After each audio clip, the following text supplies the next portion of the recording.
আপনারা টাইটেল দেখে এতক্ষণে বুঝে গেছেন আমি বাংলা ভিশন নিয়ে কথা বলবো। বাংলা ভিশন নিয়ে যখনই কথা উঠছে তখনই আমরা সাধারণত একটা কথাই বলি, আচ্ছা বাংলা ভিশন সাদেক হোসেন খোকার ফ্যামিলির এবং এটার নিয়ন্ত্রণ তাদের হাতে আছে। তো এইটাই আমরা সবসময় জেনে আসছি যে বড় অংশের শেয়ার সাদেক হোসেন খোকা ফ্যামিলির কাছে।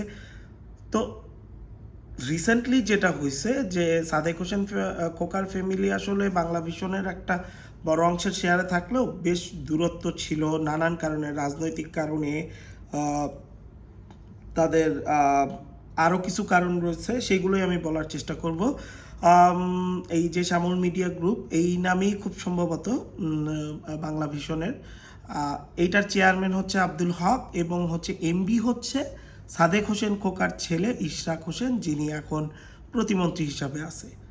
তো যেটা হয়েছে যে আব্দুল হক অনেক দিন ধরেই একটা জায়গায় বসেছিল, বাংলা ভিশনের নিয়ন্ত্রণ তার হাতে ছিল। যেটা হয় যে অনেক দিন কিছু নিয়ন্ত্রণ যদি এককভাবে থাকে সেটার সেটার উপর মায়া বসে যায়, বা মনে হয় যে এইটা না ছাড়ি, মায়ার পরিবর্তে আমরা লোভ শব্দ ব্যবহার করতে পারি।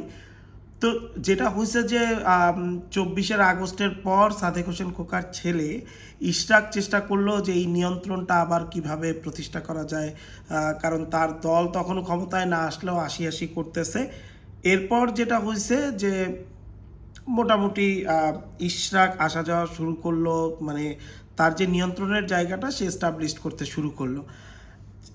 এইখানে কি হইলো, দুইটা ঘটনা ঘটলো। একটা যে নিউজ রুম বা এই ধরনের লোকজনের সঙ্গে গিয়ে ইশরাকের সম্পর্ক তৈরি হলো বা তার জায়গাটা তৈরি হলো, আর প্রশাসনিক জায়গাটা আব্দুল হকের নিয়ন্ত্রণে ছিল। ডিসেম্বরে 2025-এর ডিসেম্বরে, মানে আমি একটা উদাহরণ দিলে বুঝবেন যে কার নিয়ন্ত্রণ কতখানি ছিল। রিপোর্টারদের সঙ্গে একটা মিটিং করতেছিল ইশরাক, সে আলাদা করে মিটিং করতেছিল, বেশ কিছু ম্যারাথন মিটিং করছে একের পর এক বিভিন্ন ডিপার্টমেন্টের সঙ্গে।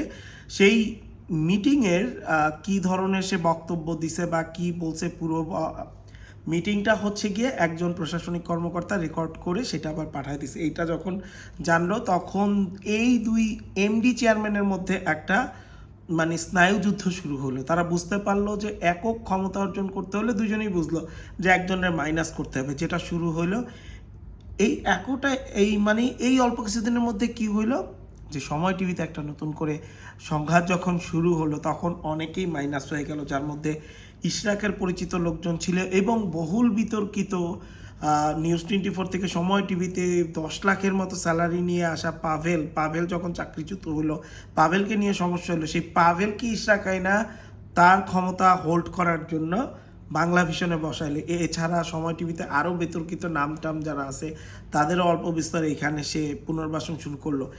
এই পুনর্বাসনটা মূলত বাংলা ভিশনের নিয়ন্ত্রণ নেওয়ার জন্য চেয়ারম্যান এবং এমডির মধ্যে যে স্নায়ুযুদ্ধটা চলতেছে, তারা এখনও ধরেন দুই জোবায়ারের মতো, সময় টিভির দুই জোবায়ারের মতো সরাসরি সংঘাতে জড়ায় নাই, সরাসরি পাল্টা ফায়ার করতেছে না, লোকজন আইনা ভিড় করতেছে না, বাট স্নায়ুযুদ্ধ চলতেছে প্রশাসনিক লোকজনের সঙ্গে, নিউজ ডিপার্টমেন্টের, প্রোগ্রাম ডিপার্টমেন্টের।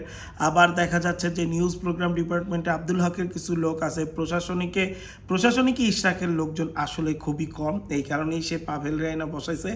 এবং বলা হচ্ছে যে পাভেল ইশরাকের হয়ে করবে, যদি এখন পর্যন্ত পাভেল নিজেও তার নিয়ন্ত্রণ ঠিকমতো এস্টাবলিশ করতে পারে নাই। ফলে এই সিচুয়েশনটা যদি বাংলা ভিশনে কন্টিনিউ হইতে থাকে, এই দুই হক এবং ইশরাক এরা দুইজন যদি বসে ডেস্কে বসে বা টেবিলে বসে আলোচনার মাধ্যমে এই সমস্যার সমাধান না করতে পারে, স্নায়ুযুদ্ধ চলতে থাকে, তাহলে আমরা সামনে সময় টিভির মতো আরও একটা ভালনারেবল টেলিভিশন চ্যানেল দেখতে পাবো, যেই জায়গায় সাধারণ সংবাদকর্মীরা আতঙ্কের মধ্যে থাকবে আসলে টেলিভিশনটা কোন পথে যাবে, তাদের ভবিষ্যৎ কোন দিকে যাবে, মানে কি হবে এইটা নিয়ে অনিশ্চিত একটা সময় পার করতে হবে বাংলা ভিশনের কর্মীদের। এবং আমরা আশা করব যে দুই মালিক বসে এই সমস্যা স্নায়ুযুদ্ধটা শেষ করবে।